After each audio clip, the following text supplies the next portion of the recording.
Okay, so this is the basic setup here.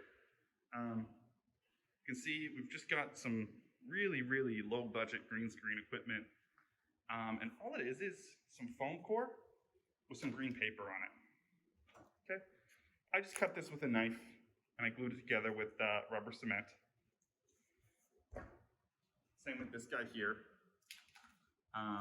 Except this one, I've used two-sided tape. It doesn't stick as well, but if you use glue, like I've used here, I don't know if you can see that, but see how it creates all those ripples and all of those shadows?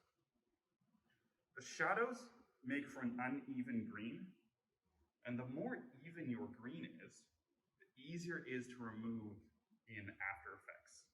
So all of these little shadows, think of them as different colors. And the method we use in After Effects is to remove one color. But what color are we going to remove? This exact shade of green. Okay, we'll turn that shade of green to transparency. This is just called a Lazy Susan. You might have one already in your house. This was $10, and all this paper was like a couple bucks. So you can put something like this together pretty quick. Today I'm going to videotape this shoe. Okay. Why did I pick this shoe? It was around. It's actually a bad choice because it's really shiny and because it has a lot of white on it. And you can see that white turns green in the reflected light, and so does the shiny parts, right? You can see they get a little bit green when they reflect the light from the paper, which is an issue because once again, we're going to use the software to remove green, to turn green transparent. So that means that some of these little details here, we might lose them once we bring this into the software and remove the green screen. Here's a little mistake I made. Oh, there we go. When I was pulling off the sticker, like the UPC code, I ripped up some of the green. So again, that would cause an issue because there'd be the little white flecks would not be removed from the software. So I put this patch over it. But you can see the patch, it's got two different color greens, and it's got the black shadow, which will again start to look different. So you can see I'm losing light. The shadow is coming down here, which is bad, because once again, this is a different shade of green from this. We want a solid sheet. But I'm lucky because the shoe is low, so thankfully, it will not be in just the very top of the shoe there. I'm safe. Actually, I might even bring my camera up just a little bit to make sure that I'm out of the way. Make sure I've got clearance there. Cool. Okay, so now making sure your camera is, see how the camera is level with the bottom of the shoe. Okay, don't be fooled by this shadow up here on an angle, right? That's not what's level. The shoe is what's level to the camera. That's what you need. Cool. So position this up, and I'm just going to use my hand to slowly spin this. All right? And make sure that you're not getting into shadow anywhere. See how the tip of the shoe there ends up in shadow for a second? Oh, no, we're good. Never mind. It was close. It's very close, but it doesn't quite happen.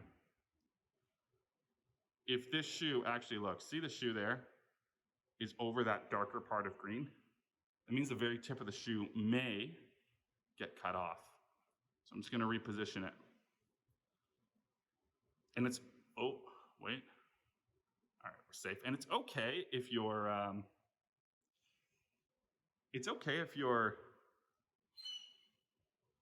hand is on the camera for a bit, on camera. As long as your hand is never in front of the shoe, right? That will be hard to get rid of. So I'm just going to slowly spin this. Okay. And give it a few good turns, right? Because you always want to have more footage, not less footage. And try to get one full complete rotation where it's nice and even. Because you only need one, you can just line it up and repeat it again and again. All right. So that's the basic setup. With something like this, you can do a whole lot. You know, you can get the shoe from different angles. You know, if you really get creative, you can glue something down. And you don't want anything that's too reflective. You know, anything that picks up too much of the reflected light. Okay. So this one is a lot of reflected light. I don't know if you can see it, but there's a lot of reflected green light on this guy. You can see this area here is almost completely green. So he's actually going to be hard to do.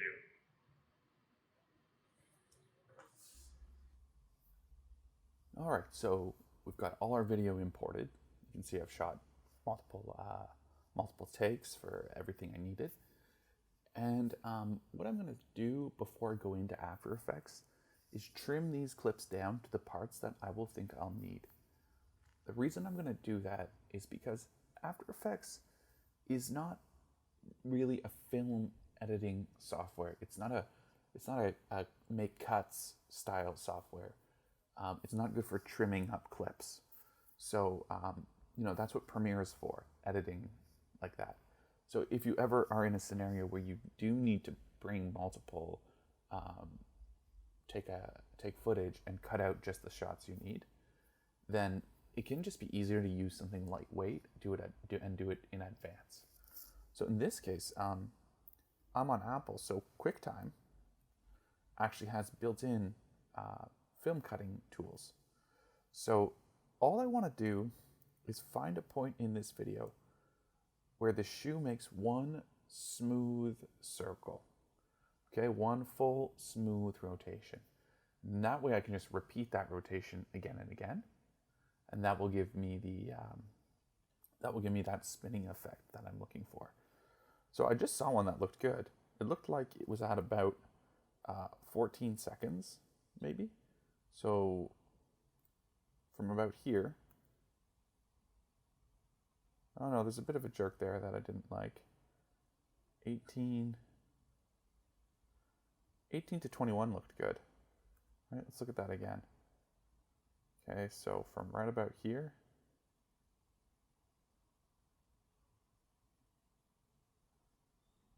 oh, 20 to, where are we here?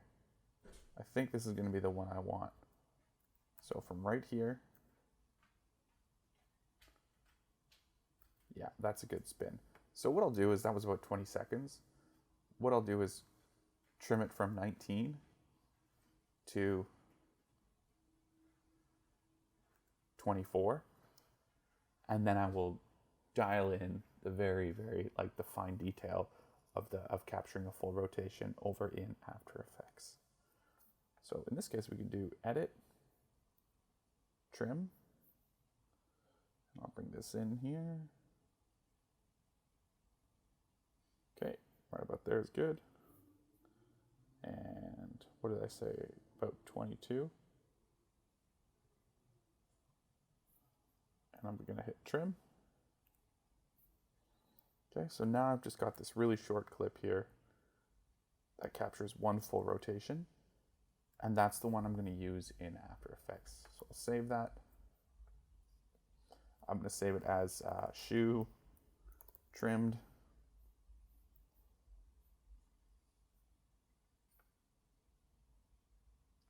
Perfect. So I got that.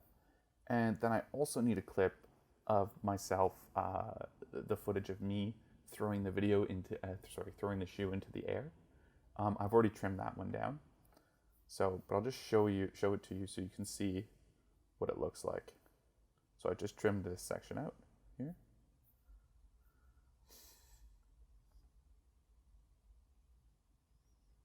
So I just dropped the shoe behind my back, right? You can't see it because it's off camera. And then I'll pretend like I'm balancing it, pretend like I'm kicking it, and pretend to react. Okay? So I just trimmed out a clip from like multiple takes of this. This is the one that I thought would work best. You can see I shot many takes. Each one of these videos has has like 3 or 4 takes in each one of these videos. So it's always better to do more, because if you go back and shoot it again, it won't be the same. So it's nice to get it done in advance. Okay, so these are my 2 clips here that I'll be using.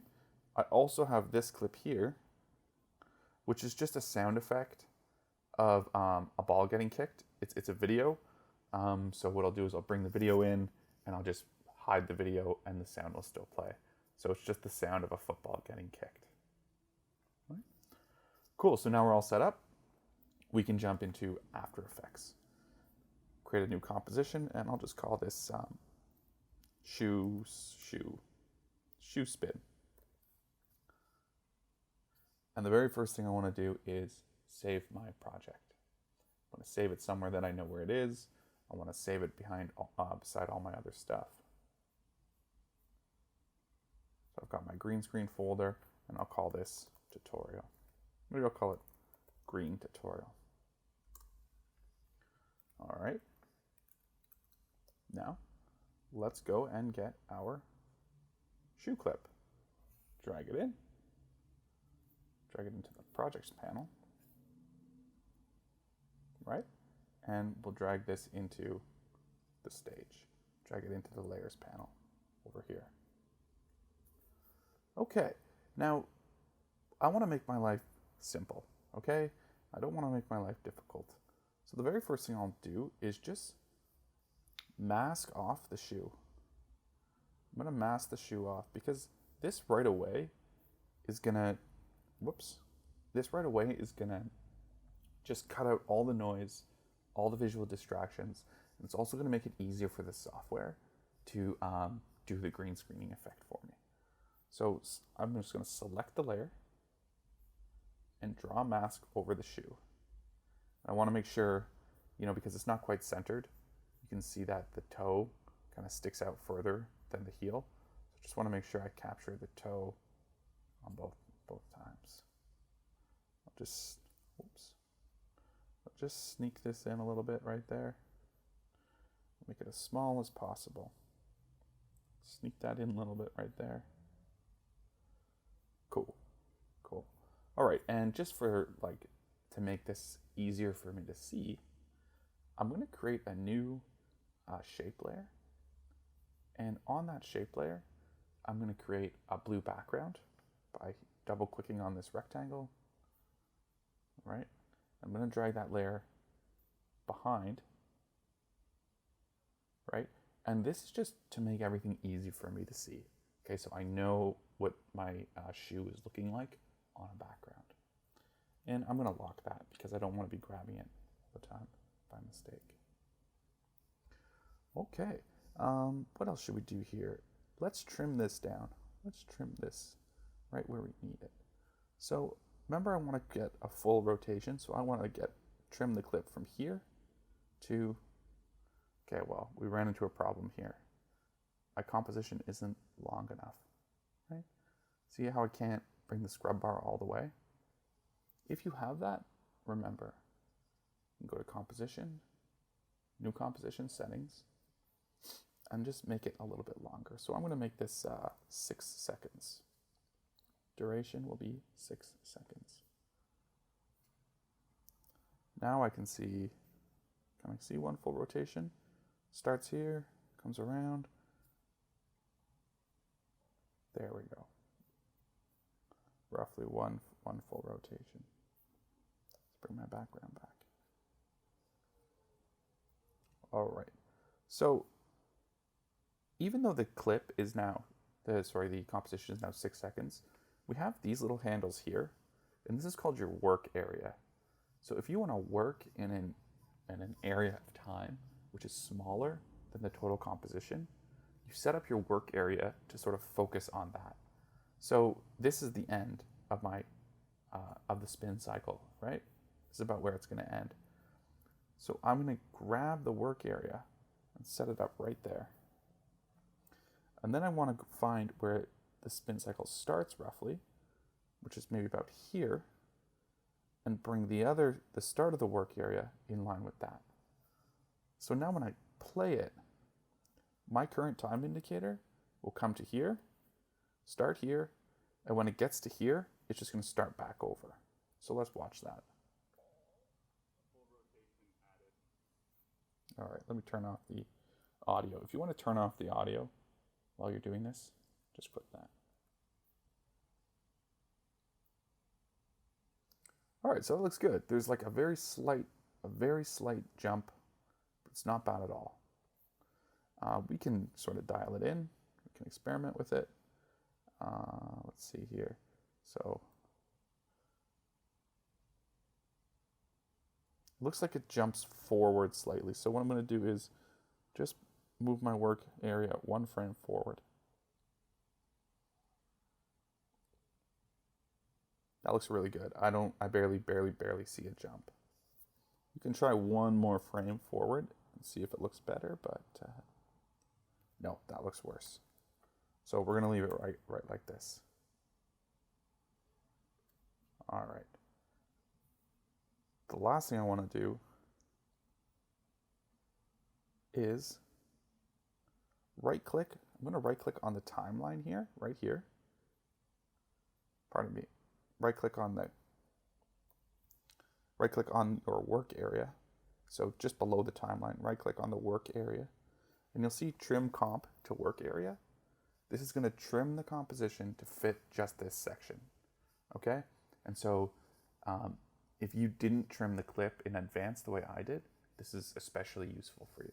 So trim clip to work area. So now the whole composition is just 1 spin cycle.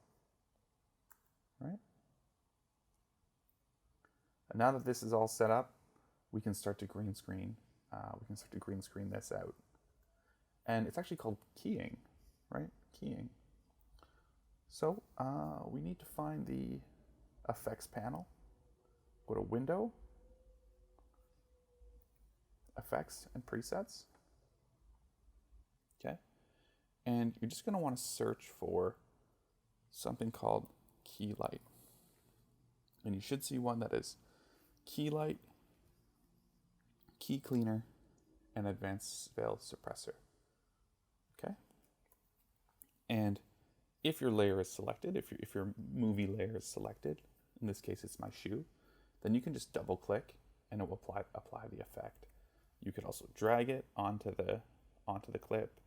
You can drag it over here onto the layer, wherever. Lots of ways to apply effects. Okay. Now the basic way this works is After Effects says, what color do you want me to remove? Okay, so we have to tell it which color to remove. In this case, we want to remove green. So go to Screen Color, click the eyedropper, and I'm just going to select a green that's sort of in the middle, right? Because we do have like darker green and lighter green and medium green. I'm going to go over here with this green in the middle, and right away it's looking pretty good, right? That's a decent result to start out with. We can still see there's a little bit of shadow here, which may not even be an issue because, you know, things do cast a shadow and lighting is usually overhead. So we might be able to just get away with leaving that because it makes sense. But what about this kind of casted green light here, which is caused from the light reflecting off the paper and onto the shoe? Okay, what can we do about that? Let's switch the view mode over here. View, 2. We want to see screen matte. Okay, screen matte. And what this preview does is it shows everything black will be see-through, everything white will be opaque, and everything in between will be like kind of see-through, right? So we can actually adjust the screen matte, this right here, the clip black and the clip white. We can adjust these so that we dial it in, right? So right now I'm making the white, growing the white out to the edge, and bringing the black in. So the more contrast you get on this, the better, right? So now my shoe is very well silhouetted. I've got rid of most of the shadow there. And I think I might pull the white back just a little. Okay. And now let's take a look back at the final result. Okay, so that's looking pretty good. Although, like, my edges here are kind of, I don't know, they're kind of weird, right? They're kind of gross. So what can we do about that?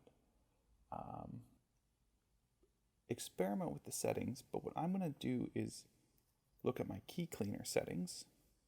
And I'm just going to bring the strength down a little bit, because sometimes, you know, there we go. There we go. That gives us a slightly cleaner edge. All right, so this is looking not so bad. What I recommend is just experiment with the settings until you get something you like, all right?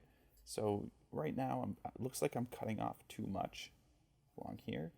So I'll just adjust my clipping settings a little bit. Be a little more forgiving with them. Okay, yeah, maybe something like that. All right, now look at this spot right here. You see that? Maybe it's hard to see, but believe it or not, there is a cast there. Now, maybe no one would ever see this, but just in case you have like a really, really tough one, I want to show you another way to get rid of it. If you're not having to pen tool directly around the shoe, right? If it's a shadow like this and it's mostly isolated, we can just animate a mask that tracks it. Okay, so I see it seems to start right about here. So what I'll do is just draw in another mask. So click on the mask group,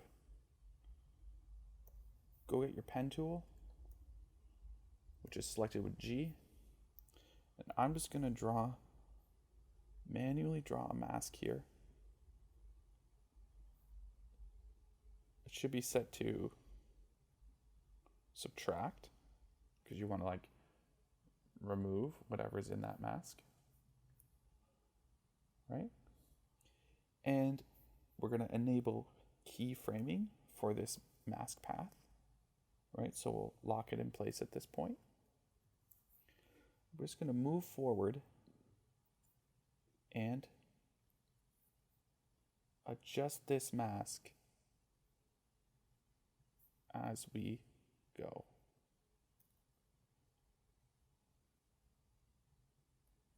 And if you're having trouble selecting the points, make sure you get the right tools. Make sure you select the path correctly. Whoop.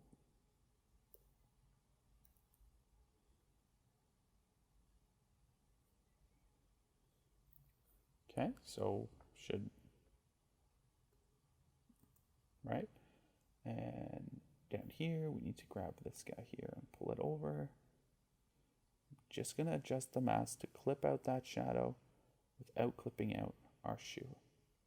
I'm just moving forward, adjusting the mask, moving forward, adjusting the mask, moving forward. And look, if you look here, we can see a little bit more. So you know what? I guess I will grow this back into that slot there. Bring this part back up.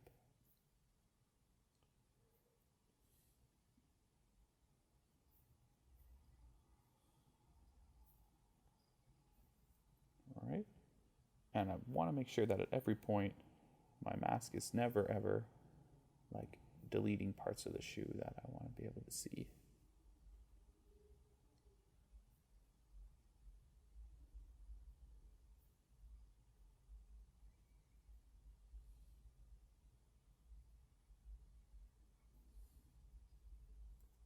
So there's a spot right there.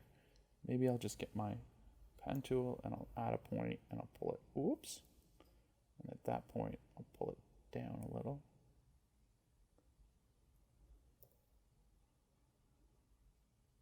There we go. So that does it. Yeah, I like that.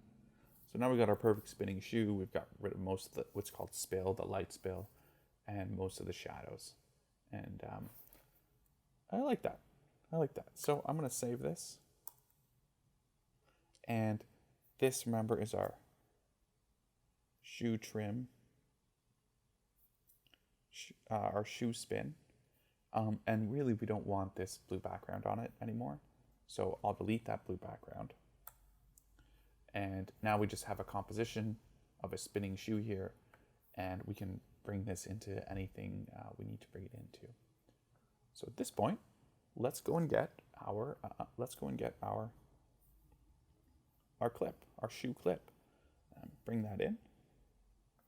So we got shoe clip.mov, and this clip is 22 seconds long, which means we need a new composition that's 22 seconds long, and that's where we're going to bring in our clip of me pretending to throw the shoe and the spinning shoe itself and composite everything together. So new composition.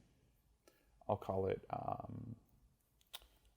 don't know, collage, and I'm going to go with 1920 by 1080, 24 frames per second.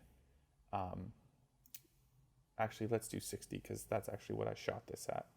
So we'll do 60 frames per second, and we're going to set the duration to 22 seconds. Okay. So make sure that that new one is active. Bring in your background video, and then bring in your spinning shoe.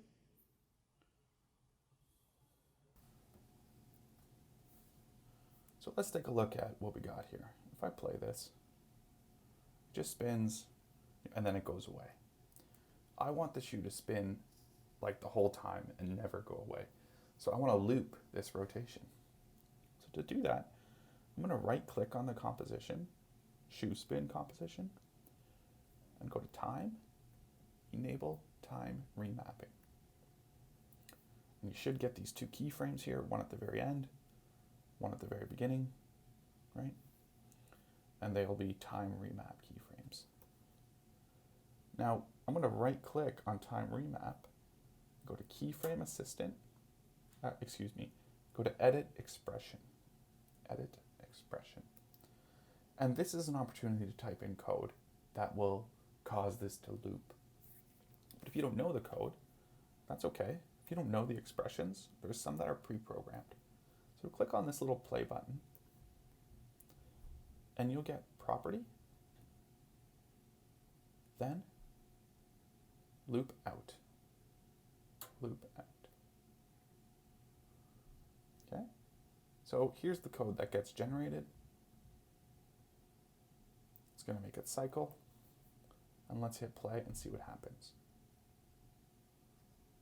Still nothing, still goes away. We just got to grab the edge of this, not the keyframe, the edge of the timeline, and just drag it to the end of your composition. So for me, I'm already zoomed out. 22 seconds is the end of my comp. So now it will just loop forever and ever and ever. And if you want to speed it up, grab this second keyframe and drag it forward. And now it'll spin faster. Now, why does that make it spin faster? Because when we first created the time remap, right, this keyframe was at the end of the spin cycle. So that means that that keyframe sort of represents the very last frame of spinning. And if we bring the very last frame of spinning closer to the very first frame of spinning, then we are saying, well, you better animate faster, right? So that's all that's going on there. This kind of seems weird to people at first. Once you use it for a little bit, it starts to make sense, right? So we can make it faster.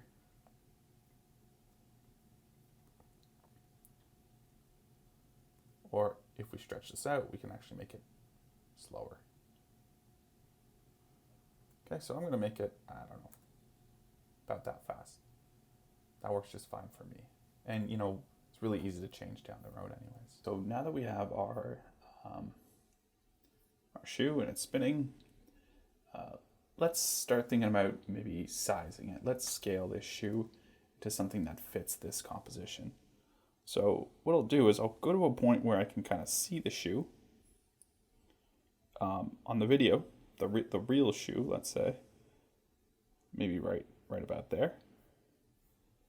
And I'm just gonna move the shoe, start to scale it.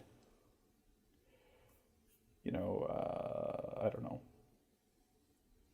maybe about like that for now. Another thing I want to consider is if we need to do any color matching on this shoe, right? So looking at this, the colors on this shoe, they look a little bit, maybe a little bit hotter, maybe a little bit lighter, maybe a little bit more orangey. And these are more burnt brown, burnt umber, earthy. So I'm going to throw a quick color correct on this effect. Curves. Ah, that's the one. So I'm going to pull in. I mean, that's probably all I need. Maybe a little bit over here. Okay, so I'm happy with that color match. And, you know, the color match actually wouldn't normally matter if it wasn't for the fact that people get to see the real shoe. Other times, it wouldn't matter so much. Cool, so that's done. Next up, we want to bring this shoe onto the screen at a certain point of time. So let's kind of figure out when that will be. We'll move ahead. Right, okay, right about here. So we would expect, if I was throwing this shoe behind my back, I'm going to say right about here is where we have to start thinking about making that happen. And so for this, my arm is pretty straight here, and my face is pretty flat. So I'm actually just going to mask and animate a mask that reveals this. Okay, so I want to draw a mask over my shoe spin layer. That's my composition of my spinning shoe. And I want to start it, right about this point in time. So, or do I want to do that? I actually changed my mind. I'm going to draw an alpha matte over myself that reveals the shoe. And the reason I want to use an alpha matte instead of a mask is because it's just going to be a lot easier for me to control a layer with the mask on its own layer than it would be to control a mask inside a layer. So let's go layer, new, shape layer. And I'm going to just draw with my pen tool. We'll zoom in here. Just going to draw along my body here. Okay. So remember, hold down Option. See right now, I've got an issue, right? If I try to draw the pen up, it's going to be curved in a way I don't want, right? If I hold down Option and click, I'll delete the curves. But if I grab this handle, I'll turn both curves. If I hold down Option and grab a handle, I'll only grab the one curve, so I can kind of make that go up now. Go around my pointy nose, go around my hair, go around my head. Oops. And to move the viewfinder around, I'm holding down space, right? Okay. And whoopsie. I gotta line that back up. Okay. Okay, so now I've got this shape kind of, tracing my profile. And I want that to be the mat for my shoe spin layer. So we'll go shoe spin layer, and we'll set the track matte to alpha shape layer. Now, by the way, if you don't see these track matte options, right click, columns, and you want to be able to see modes. So let's tell shoe spin to use alpha matte as a inverted matte, which means anywhere that there is a shape on the shape layer, things will be hidden. So the shoe is behind the shape, it will be hidden. So we'll set it to alpha inverted matte. And there we go. Okay, now we got to start making the shoe flick out. Well, let's just track my motion for a bit, right? We want this mask to follow me as I move. So we got to twirl down into the options of our shape layer, contents, shape 1, right? That's just our path we've drawn, path 1, and then lock in the keyframes at this point. And I'm going to come forward a bit. Let's say just, I don't know, a few frames here. And at this point, I want to start repositioning all of these so that they track my body. And remember, if you want to select individual points along the path, you got to select just path 1. Not path, not shape 1, just path 1. Okay, and I'm just going to start moving these. It's really, really forgiving. Honestly, it is. Like, video happens so quick, and there's so much motion blur that a lot of the times what we think is a big deal, what we think is going to show up, it doesn't show up, you know, especially because this isn't going on a movie screen. You know, this is going on a YouTube. And for that reason, it's pretty forgiving. Okay. So it's tracking, tracks. Maybe move a little bit forward in time, and I'll adjust it here.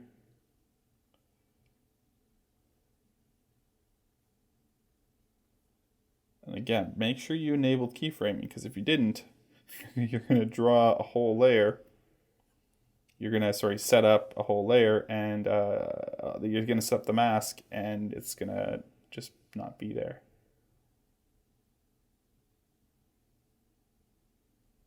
So I say that's probably all we need, right? Because the shoe is only going to swing behind me for like a half second. So, you know, once we're done with this, we don't care anymore. Once we're done with the shoe flipping through, we don't care anymore. So let's go right about here. And let's get our shoe. Let's get it moving. So here's our shoe, right? There it is. It's just hiding behind me. And let's say shoe spin, twirl it down, find our transform tools, and let's lock in the position at this point. And we'll come forward a bit, and we'll move it into the air. Let's see what that looks like. I'm actually kind of good with that. Could it be faster? Could it be a little faster? Yeah, I think it could be a little faster.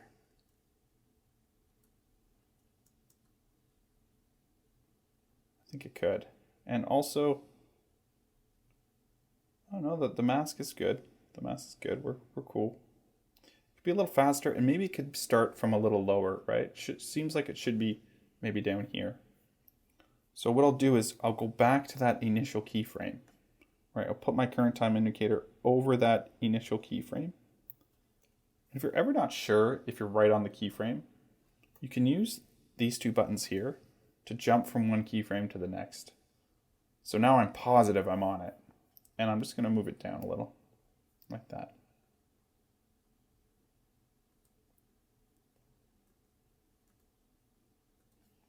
And you know that if you want something to go faster, right?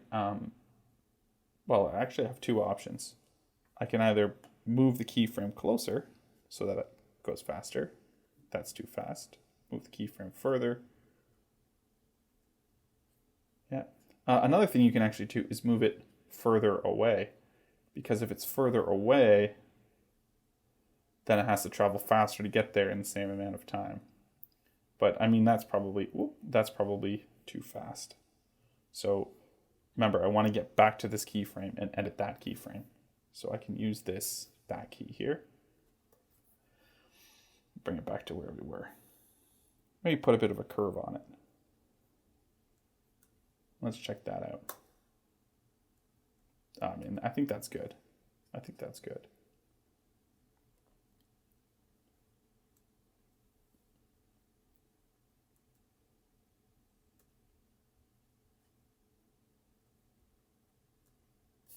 Ooh, flattering. Look at that. All right. Check it out one more time. Yeah, I'm cool with that. Maybe just a little bit.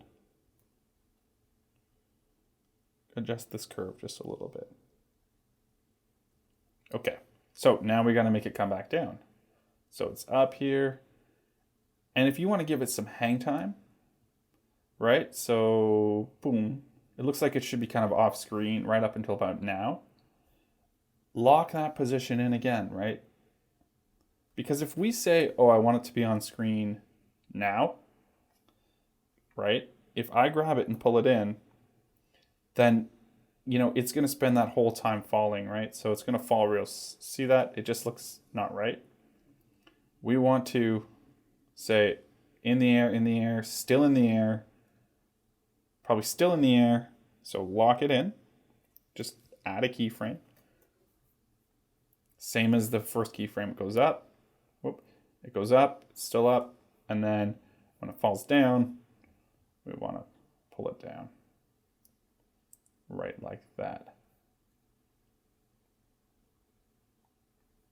Okay, so I would say, actually maybe I want it to come in sooner. Boop. Yeah, or faster, so just adjust these keyframes. Okay, it comes down. You know what?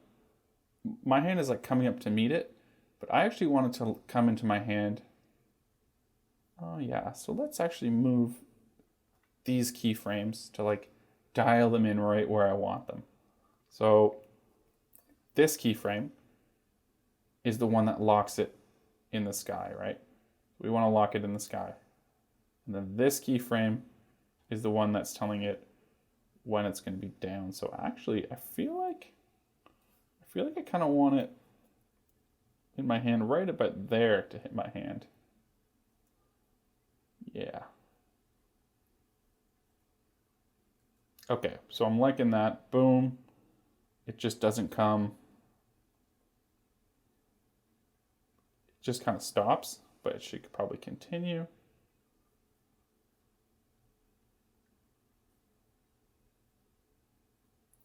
So remember, if you ever get to the point where you're like, you keep adding keyframes and the motion gets jerky, I almost did it right here. So look, I've got a keyframe here and I've got my current time indicator just beside it. If I move this, it'll create another keyframe. So we get some, well, in this case, the motion's not jerky, but you may get jerky motion. What you probably want to do is, say I decide this is when I want the shoe to be in the hand. I need to move that keyframe into the current time indicator. So now I'm editing it. Okay, so down, good, down. Okay, and comes back up.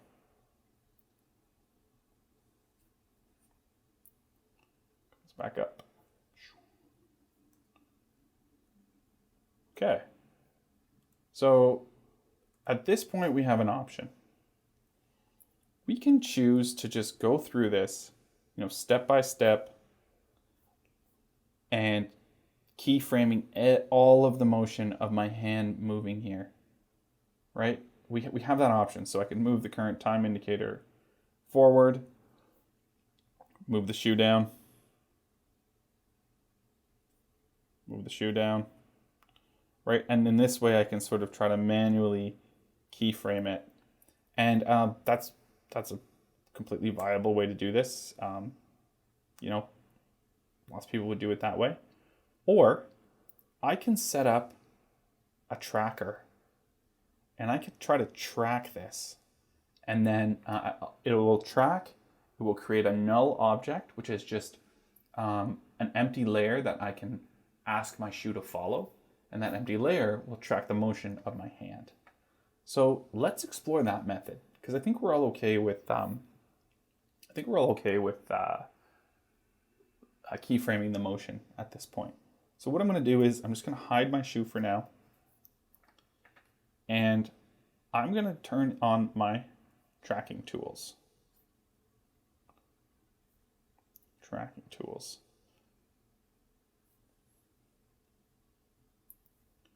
Tracker. Window. Tracker. And I want to track motion. Right? And by the way, in case you don't see this, I've isolated my shoe clip, okay? So I'm no longer looking at my collage. I'm just looking at the shoeclip.mov. So things have changed a little.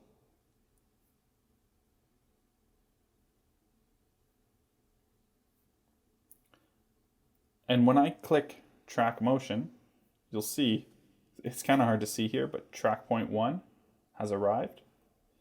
And there's 2 squares. Let me zoom right in for you. There's 2 squares here, an outside and an inside square.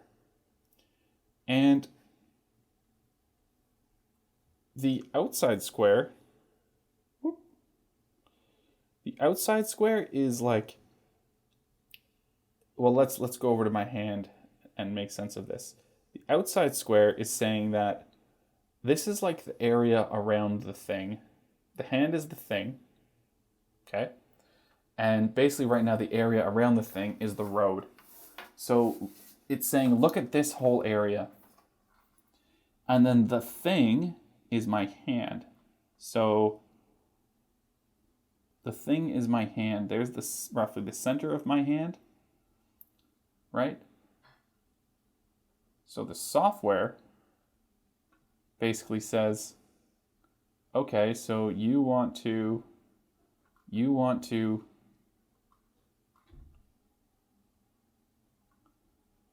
track the hand, and everything around the hand that's not the hand will define the boundary.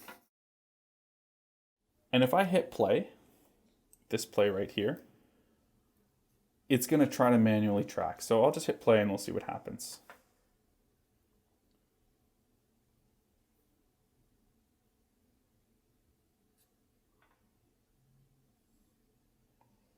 Manually tracking.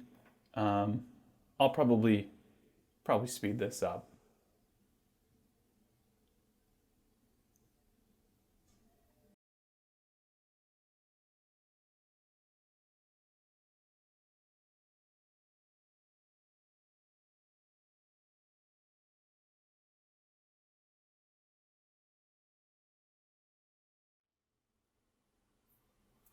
All right, so I just stopped it because the hand went too far off screen and it lost track.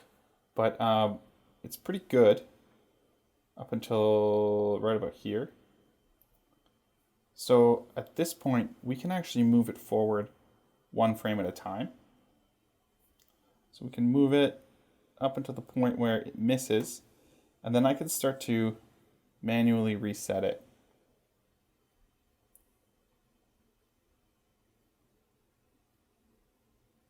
And I'm going to hit play again.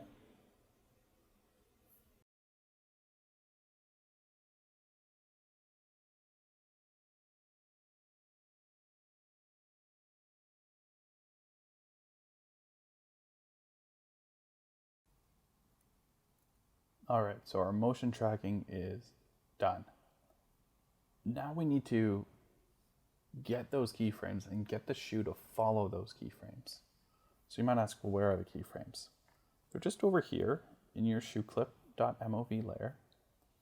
And you can see motion trackers, and then you'll see tracker 1 and tracker 2 and tracker 3. So I have 1 and 2 because I tried this a couple times. And it wasn't until the third try that I got one that I liked. So I'm just going to delete those.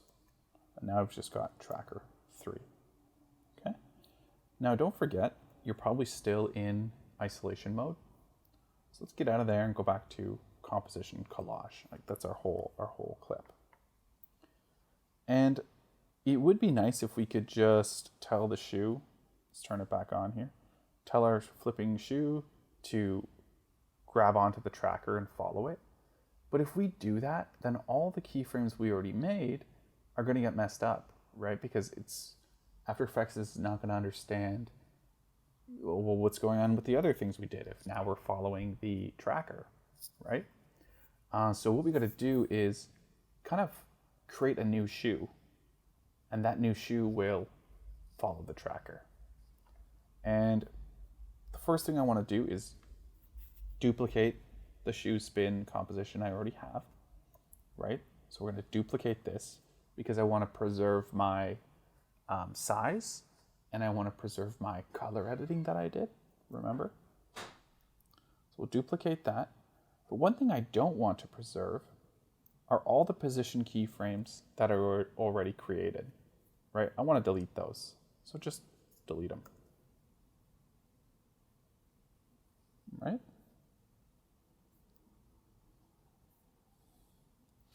And there we go. So we'll have this shoe sort of spinning here. All right, good.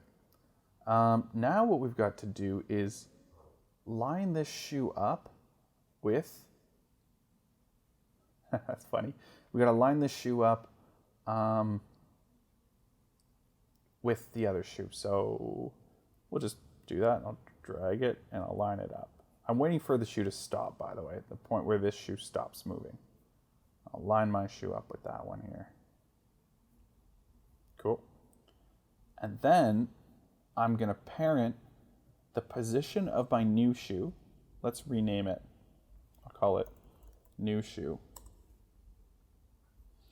I need to parent the position to the tracker. All right.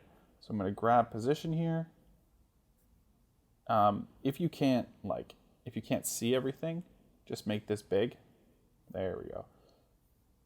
To feature center. So now my shoe should, there we go. Now it's sort of tracking my hand. You'll notice that, you know, the old shoe is still there and we don't want the old shoe there anymore. All we have to do is make the clip end at that point, right? So right when they're lined up, if we just grab the end of the clip and sort of shorten it,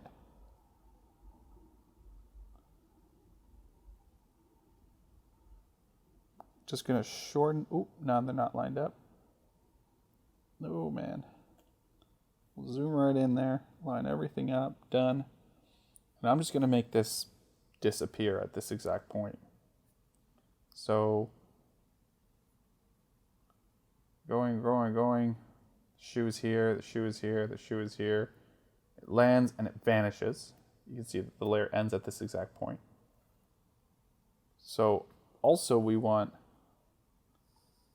the new shoe to be invisible up until that point, right?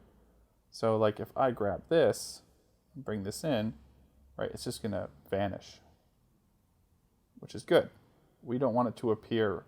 So there, it's a little bit too soon. Perfect. And now it's following.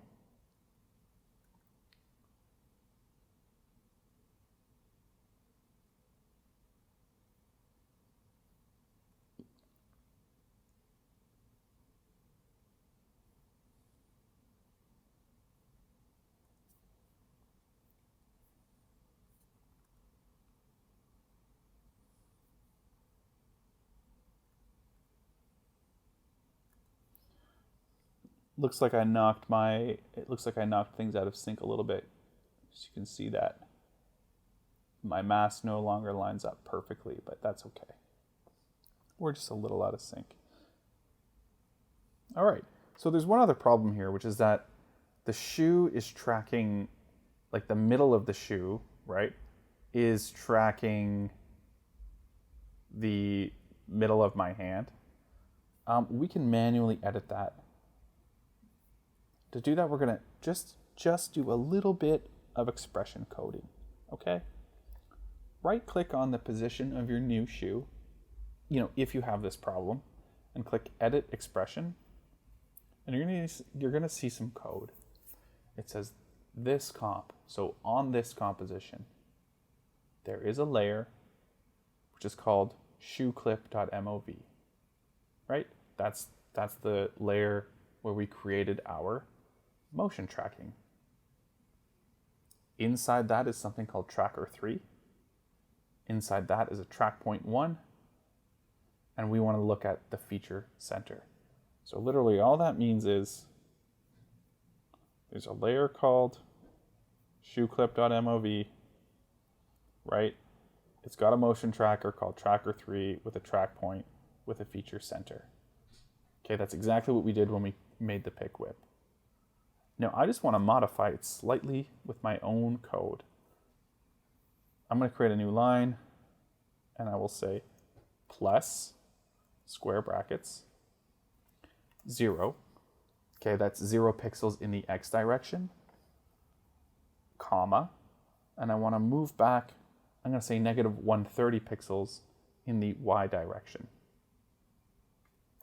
There we go. So let's see how that looks.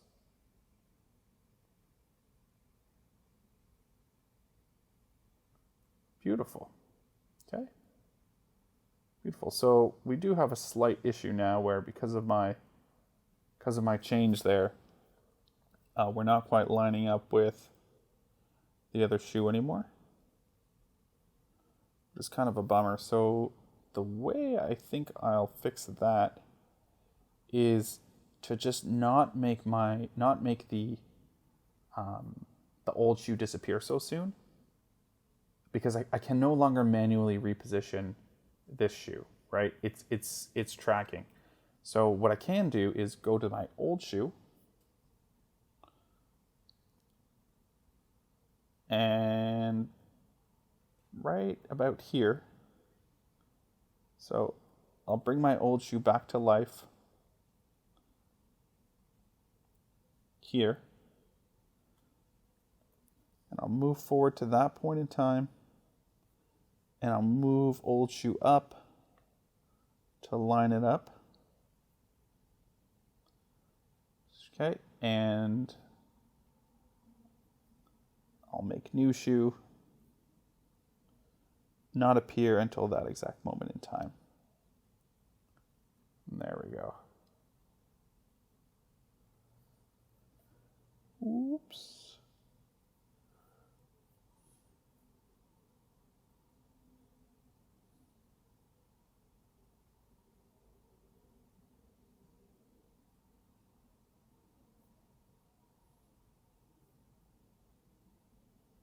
Perfect. So remember, it's going to be really hard to edit the one that's parented to the tracker because the tracker overrides everything. You're going to want to always make the original line up with it. And so that's what I've done here.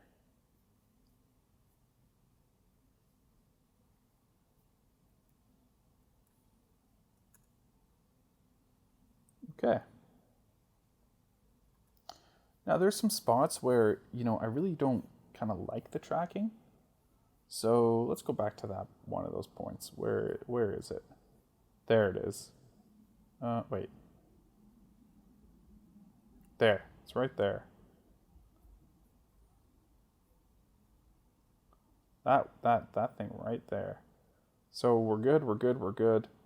Starts to lag, and then it comes back. So let's go down to the tracker keyframes. Figure out what the heck is going on there.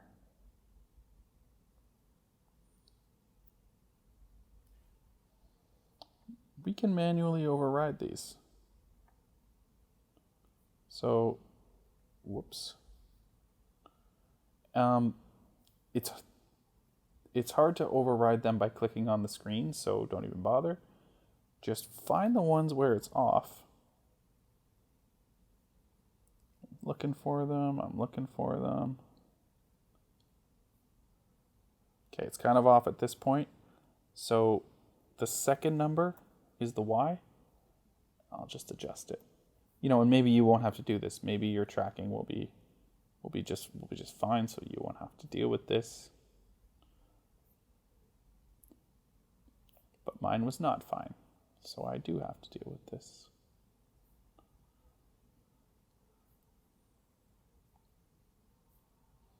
It's going to go frame by frame, and you could probably even just delete some, and it will fill in the rest on its own. I bet you we could even delete a whole bunch of them. Go right to the point where it's good, right here, and delete all these bad ones, and just see if it figures it out on its own. It does. Nice. All right. Cool. So at this point, we're good. Although, again, it kind of lost track here, didn't it? So let's edit those again. Think of the tracking keyframes as kind of, so we're good, and then we're not good. So maybe I'll just kind of figure out where the good ones and the bad ones are. So this is where it's good. Right here at this 25, it's good. And right here at this 15, at this, right here, it's good. So I'm going to delete everything in between. I'm going to go into the middle. And I'm going to use this to adjust it down. There, I like that. And up. And you know what? At this point here, I think we're done with the tracking.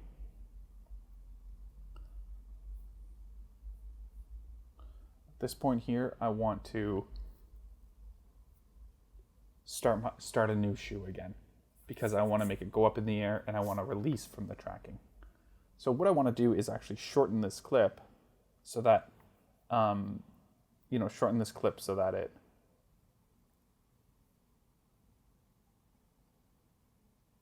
get that to there. Remember, we're lining up for this one to start when the other one ends. So just like that. Throws up, and it just kind of vanishes about there. Boom. Delete it. Sorry, duplicate it.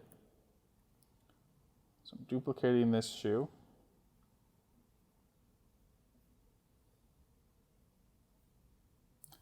And I want it to start right where the other one finishes. So it just kind of lifts off. Boom. Okay. Now we can make it go up into the sky and come back down. So start by locking in the position at this point. Although, right about there. And then we want to go flying into the sky. Whoops. And so throwing, maybe even sooner, right? Maybe it needs to start flying up sooner. I think it does. So right here, at this point, it's gonna, whoa. Oh, so make sure we clear off this expression here. Edit expression. We want to clear that off because we no longer want to track the null object. Forgot about that. So just in case you are doing this same method, once you duplicate it, go to the position, edit expression, and delete this. And now you're no longer tracking the null object. Sorry about that.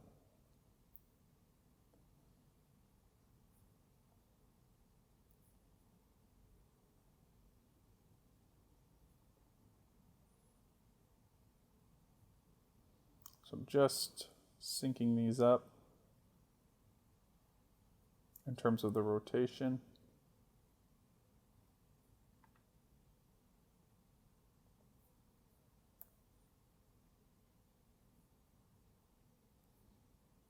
And hopefully you're not doing one that's not as complicated and you don't have to deal with all this, but okay.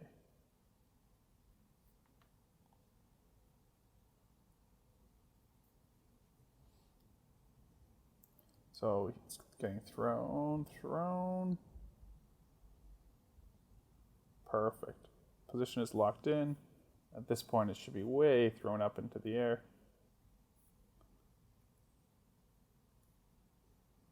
Throw up, and then it's going to come back down. And you know what? Let's make it get smaller.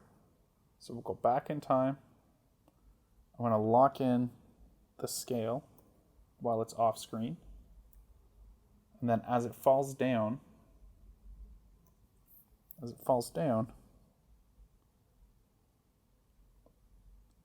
I want it to get smaller.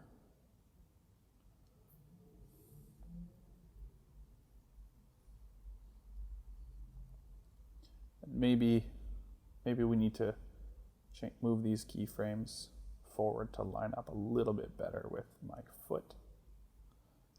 Maybe I need to make it come in a little bit there. Yeah, that's good. Throws up.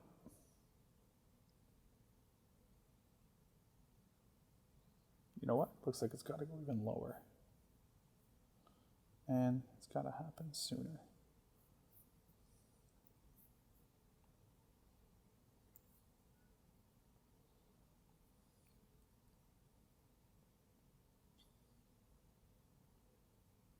I kind of want it to be off screen when it gets kicked so that people can't see that it doesn't actually line up with my foot. Yeah, I like that. Boom. And the minute it gets kicked there, we want it to go sort of flying.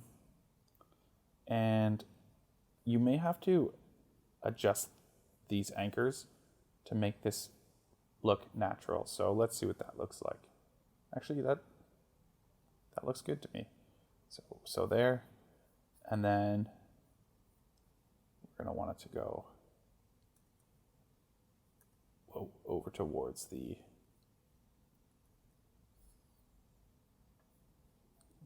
basketball net. And at this point, we want it to get real small, probably even smaller. Okay, almost invisibly small. And we actually kind of want it to slow down. So if we adjust this keyframe further, it will slow down for that second part. And I think I made the scale just a little too small. So we'll go back in time there. And I'll just put, 5%.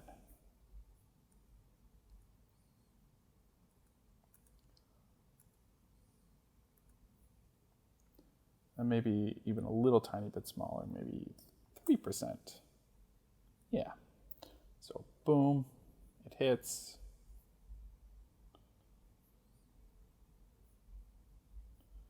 It hits, boom, and then come a little bit ahead and make it drop. And you'll notice when I try to make it drop there, it kind of wants to make a weird curve, which doesn't look realistic. So remember, if you hold down Option, if you get the pen tool,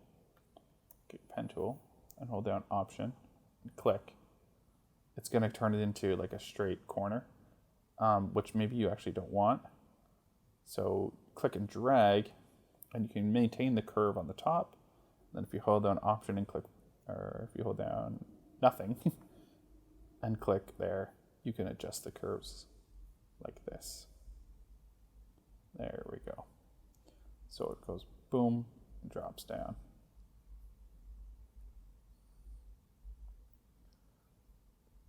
Boom.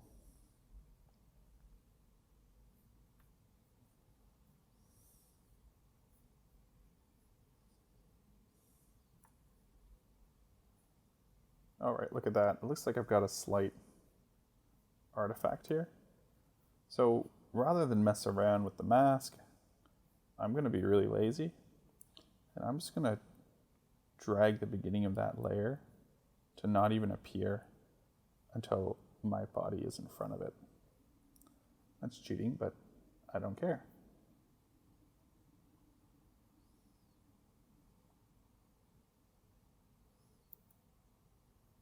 Look at that. There's even another spot. Where is it? There, it's happening. It's happening. So we don't really even need this layer to start until here.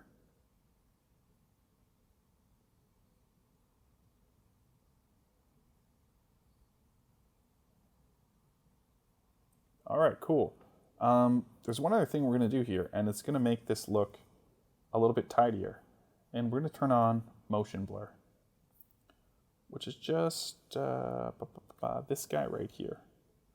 A motion blur just, it's exactly what it sounds like. I'm going to turn on motion blur for all of the shoes. And it's just going to give that moving too fast to process kind of look, which honestly hides a lot of your mistakes.